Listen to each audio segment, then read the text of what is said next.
What's up, traders? Wednesday, January 18th, 8:43 a.m. And here are your morning ideas.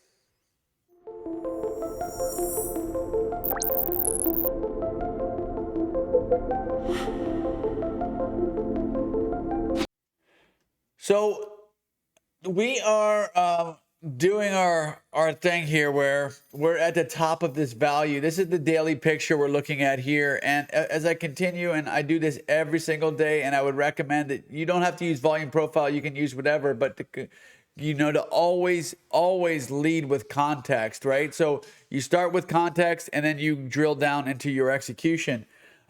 We're trading right now at 40.15, 50. I can see on mine 40.70 to 40.80 in this area is where I'm expecting the market to get to long term.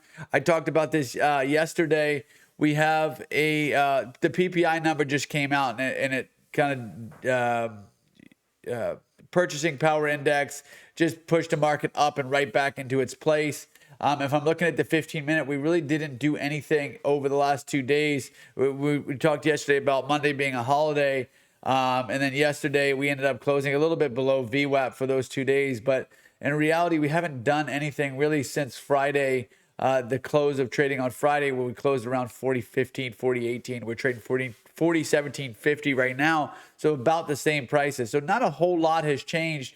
If I'm looking at the 4 hour, we already looked at that daily. You can see that we're getting to the top here of this value, but I'm looking at 40.80 as the cutoff up here. Remember that coincides with the one on the chart where we've been since May, right? So since May, that's how many months is that? 7-8 months. We're all the way, we're still trading in the same area. 40.80 above is what I'm looking for. And the market is flagging. If you look at this 4 hour, we moved up and we're just kind of flagging up here. What happens usually, and I'll say usually because nothing is certain in the markets, is we'll end up going higher out of these flags, right? And everyone tries to say, hey, the market's not going higher from here. It must be a short. It must be a short. And then you end up getting run over on that next push. And then we may fail, but not until we get the push.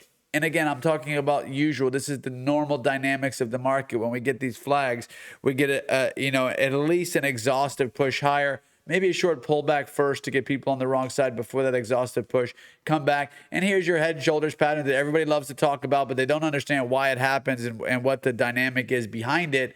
But you get like the head and then the left shoulder here, the right shoulder here. Then the market kind of falls back into balance after a failure higher. So that's what I'm looking at, guys. 40.20 is the more immediate where we're trading right now. But 40.80 is like the longer term target. And when I say longer term, I mean that could happen today.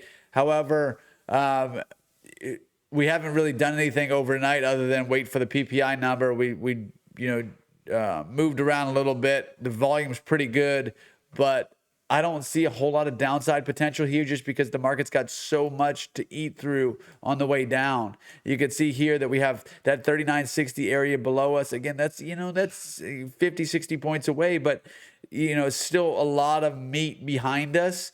And yes, the market does tend to gravitate towards those areas. Think of it like a gravitational pull towards the areas it likes to trade there. However, when I'm talking about, trending, going down to 3,000, what everybody wants to say, hey, the market's going south. It certainly, the odds aren't in your favor for a day like this. Now we could trend lower and because the market is indifferent in here, it could trend lower and then just bounce right back up because remember, the market doesn't care. We've traded so much in here. It's really comfortable here. So it treats kind of all of these prices the same. And that's why it's hard to trade in the middle of a heavily traded area because you get a lot of chop, a lot of weird movement where you think it's going and then it just goes back. And then you think it's going and then it actually goes a little bit further and then it comes back into the middle. Then it goes the other way and it just does that. And traders continue to just get shredded on these like back and forth movements. All right. So that's it for today. Please let me know if you guys have any questions. And please, if you haven't seen the video, week 2, 40 for 40 of the NFL playoffs promotion, please check it out. And we'll talk to you guys all soon.